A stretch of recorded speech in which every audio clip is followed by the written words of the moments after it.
நெல்லை சுத்தமல்லியில் கல்லூரி வாகனமும் ஆட்டோவும் மோதிக்கொண்ட விபத்தில் 7ஆம் வகுப்பு மாணவன் படுகாயமடைந்துள்ளார். இது குறித்து கூடுதல் விவரங்களை நமது செய்தியாளர் ஆல்வின் வழங்க கேட்கலாம்.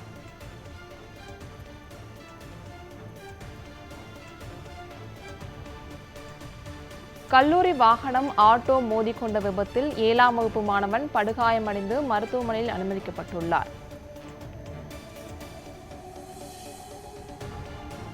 நெல்லை மாவட்டத்தில் கல்லூரி வாகனமும் ஆட்டோவும் மோதிக்கொண்ட விபத்தில் 7ஆம் வகுப்பு மாணவன் படுகாயமடைந்து மருத்துவமனையில் அனுமதிக்கப்பட்டுள்ளார்.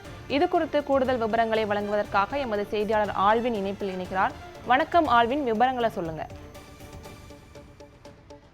திருநெல்வேலி மாவட்டம் சுத்தமல்லி பகுதியில நடைபெற்ற விபத்து, அந்த காட்சிகளை தான் பார்க்கிறோம்.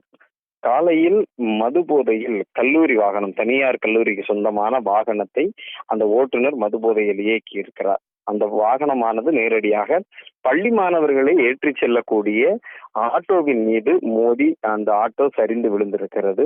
அப்படி சரிந்து விழுந்ததில் 2 மாணவர்கள் படுகாயமடைந்திருக்கிறார்கள். படுகாயமடைந்த 2 மாணவர்களும் தற்போது சிகிச்சைக்காக அரசு மருத்துவக் கல்லூரி மருத்துவமனை திருநெல்வேலிக்கு கொண்டு வரப்பட்டு அங்கு சிகிச்சை என்பது அளிக்கப்பட்டிருக்கிறது.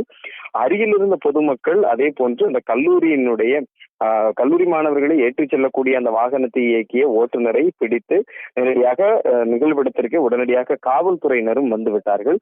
இந்த நிகழ்வு நடைபெற்ற இடம் என்பது சுத்தமல்லியினுடைய பிரதான பகுதி, நெடுஞ்சாலை பகுதி. அங்கு மக்கள் நடமாட்டம் மிகுந்த பகுதியில் தான் அந்த விபத்து என்பதும் ஏற்பட்டிருக்கிறது. ஆகவே உடனடியாக அந்த கல்லூரி வாகனத்தை இயக்கி அந்த ஓட்டுநரையும் பிடித்து காவல்துறையிடம் ஒப்படைத்து விட்டார்கள். காவல்துறையினரும் அவரிடம் விசாரணை மேற்கொண்டு வருகிறார்கள்.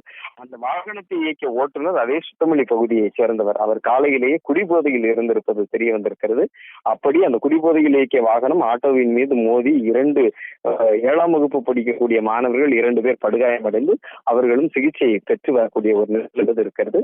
காவல்துறை இது குறித்து விரிவாக விசாரணையும் மேற்கொண்டு வருகிறார்கள். விவரங்களை வழங்கியமைக்கு நன்றி ஆல்வின்.